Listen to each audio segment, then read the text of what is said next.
তত দূর খালি মানুষ আর মানুষ। যে সংখ্যায় মানুষ আমাদের সভাস্থলে উপস্থিত হয়েছে তার অন্তত পক্ষে দুগুণ তিনগুণ মানুষ রাস্তায় রয়েছে যারা সভাস্থলে পৌঁছাতে পারেনি। আমি অত্যন্ত দায়িত্বের সাথে বলতে পারি যে স্বতঃস্ফূর্ততা আপনারা দেখিয়েছেন, এই ভাঙড়ে আজকে যা সমাবেশ আমরা করেছি, দক্ষিণ 24 পরগনা ছেড়ে দিন, কলকাতার যুব ভারতী ক্রীড়াঙ্গনেও যদি আমরা সমাবেশ করতাম তাহলে জায়গা দিতে পারতাম না।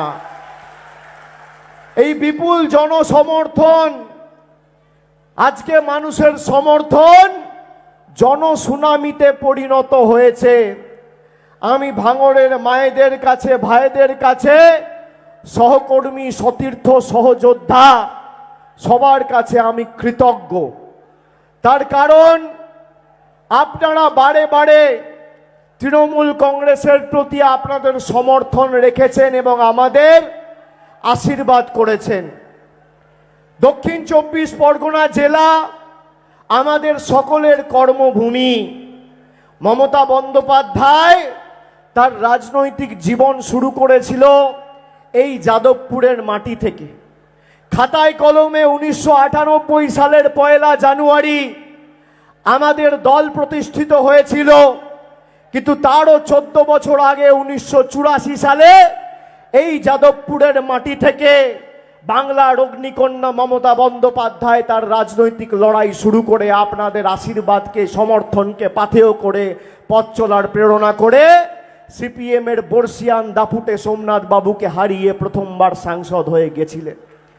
এই ভূমি, এই মাটি আমাদের প্রাণের থেকেও, প্রাণের চেয়েও প্রিয় মাটি।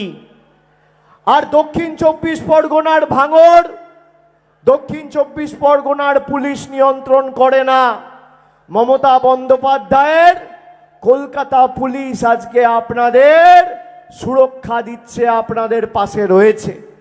যে কলকাতা পুলিশকে স্কটল্যান্ড ইয়ার্ডের সাথে তুলনা করা হতো, আজকে সেই কলকাতা পুলিশ তার আয়তায় ভাঙড়কে নিয়েছে। ভাঙড়ের সার্বিক পরিস্থিতি, আইন শৃঙ্খলা এবং যাতে আগামী দিনে সংহতি সম্প্রীতি অব্যাহত অটুট থাকে সেটা সুনিশ্চিত করেছে। আমি ভাঙড়ের মায়েদের বলবো, যারা মানুষের আশা, আশীর্বাদ, সমর্থন, দোয়া, আকাঙ্ক্ষাকে দিল্লির বুকে বিক্রি করে দিয়েছে, সেই বিরোধীদের আমাদের আগামী 1 জুন সায়নী ঘোষকে জিতিয়ে, ভাঙড় থেকে 1.5 লক্ষের ব্যবধানে তৃণমূল কংগ্রেস প্রার্থীকে জিতিয়ে জবাব দিতে হবে। দক্ষিণ 24 পরগনা জেলা আমাদের শক্ত ঘাঁটি, তৃণমূলের দুর্জয় ঘাঁটি। এখানে 4টে লোকসভা আসন রয়েছে: ডায়মন্ড হারবার, মথুরাপুর, জয়নগর, যাদবপুর। এখানে লড়াইটা সিপিএম, তৃণমূল আর কংগ্রেস বিজেপির নয়।